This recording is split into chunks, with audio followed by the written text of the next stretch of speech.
Baik, Assalamualaikum warahmatullahi wabarakatuh. Perkenalkan, nama saya Nadiatun Najwa. Di sini saya akan mempresentasikan hasil makalah atau tugas saya yang berjudul Seni Lukis Tradisional. Nah, seni lukis adalah bagian dari seni rupa dua dimensi yang dibuat di atas permukaan datar seperti kanvas, kain, atau media lainnya. Sejak zaman prasejarah, seni lukis telah memainkan peran penting dalam ekspresi budaya di Indonesia, seperti yang ditunjukkan oleh lukisan yang ditemukan di gua-gua di Maros, Sulawesi Selatan.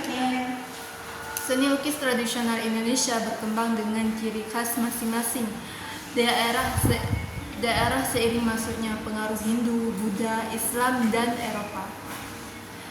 Nah, bentuk dan jenis seni lukis tradisional yang berkembang di Indonesia. Seni lukis tradisional di Indonesia tidak hanya berfungsi sebagai hiasan, tetapi juga berfungsi sebagai alat untuk menyampaikan pesan moral, agama, dan nilai sosial. Setiap daerah di Indonesia memiliki gaya lukis yang telah diwariskan dari nenek moyang mereka dan merupakan bagian dari identitas budaya mereka sendiri. Nah, yang pertama yaitu ada wayang beber. Wayang beber adalah seni lukis cerita bergambar pada gulungan kain atau kertas yang dibeberkan selama pementasan oleh seorang dalang. Wayang beber menceritakan kisah pewayangan dan menyampaikan nilai-nilai moral seperti kesederhanaan, kesetiaan, dan keberanian. Saat ini, seni wayang beber ini hanya ada di Pacitan dan Gunung Kidul. Yang kedua yaitu lukisan Kamasan.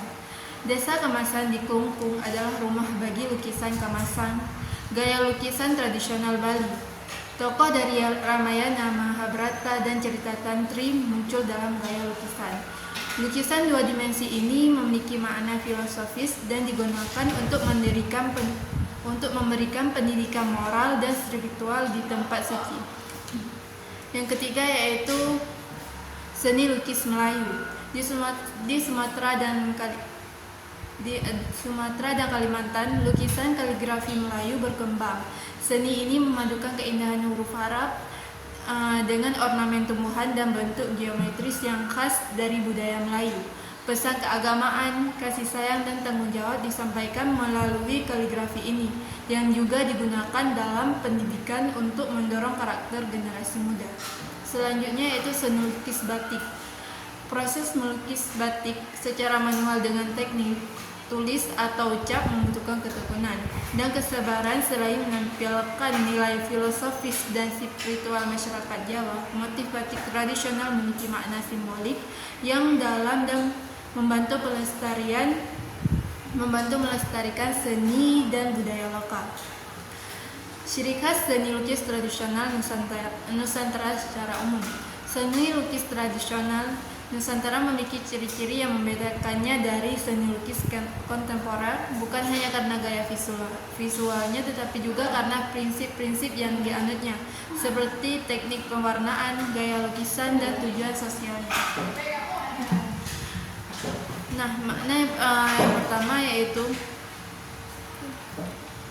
kental dengan nilai simbolik dan filosofis, yaitu simbol dan motif filosofis digunakan dalam lukisan tradisional Indonesia. Misalnya motif pucuk rebung mewakili kemajuan dan pemahaman, sedangkan motif parang rusak mewakili kekuatan dan keberanian.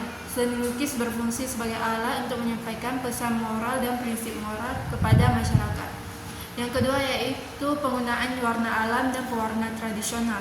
Penggunaan bahan pewarna alami seperti kunyit yaitu warna kuning, arang untuk warna hitam, akar mengkudu untuk warna merah, dan daun nila untuk warna biru adalah karakteristik seni lukis tradisional. Pewarna ini menunjukkan kearifan lokal dan harmoni antara manusia dan alam. Yang ketiga yaitu teknik gambar dua dimensi dan dekoratif. Lukisan tradisional Indonesia berpusat pada keindahan pola, garis, dan keteraturan bentuk dan tidak menggunakan perspektif seperti seni barat. Lukisan wayang beber, Kamasan, dan ukiran dinding rumah adat menunjukkan gaya ini. Selanjutnya yaitu fungsi sosial dan ritual yang kuat. Seringkali seni lukis tradisional digunakan dalam acara sosial dan keagamaan.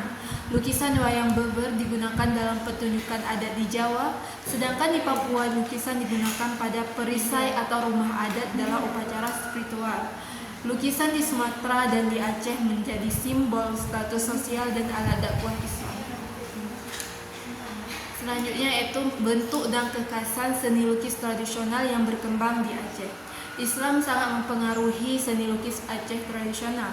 Dinding masjid, rumah adat, dan kain tradisional banyak dihiasi kaligrafi Arab yang sering dikombinasikan dengan motif lokal seperti bunga jempa, pucuk rebung, dan awan berarap. Unsur lokal dan nilai Islami dalam seni Aceh. Identitas budaya dan nilai keislaman Aceh diperkuat dengan motif tradisional. Motif seperti pucuk rebung menunjukkan peningkatan iman, sedangkan selura menunjukkan kesinambungan hidup. Lukisan tidak hanya digunakan sebagai hiasan, tetapi juga digunakan dalam kehidupan masyarakat Aceh sebagai alat pendidikan dan ekspresi sosial. Baik, jadi bisa disimpulkan bahwa seni lukis tradisional adalah bagian penting dari budaya Indonesia. Setiap wilayah memiliki seni, filosofi, dan peran sosial yang berbeda. Seni lukis Aceh menunjukkan perpaduan ajaran Islam dan keindahan estetika.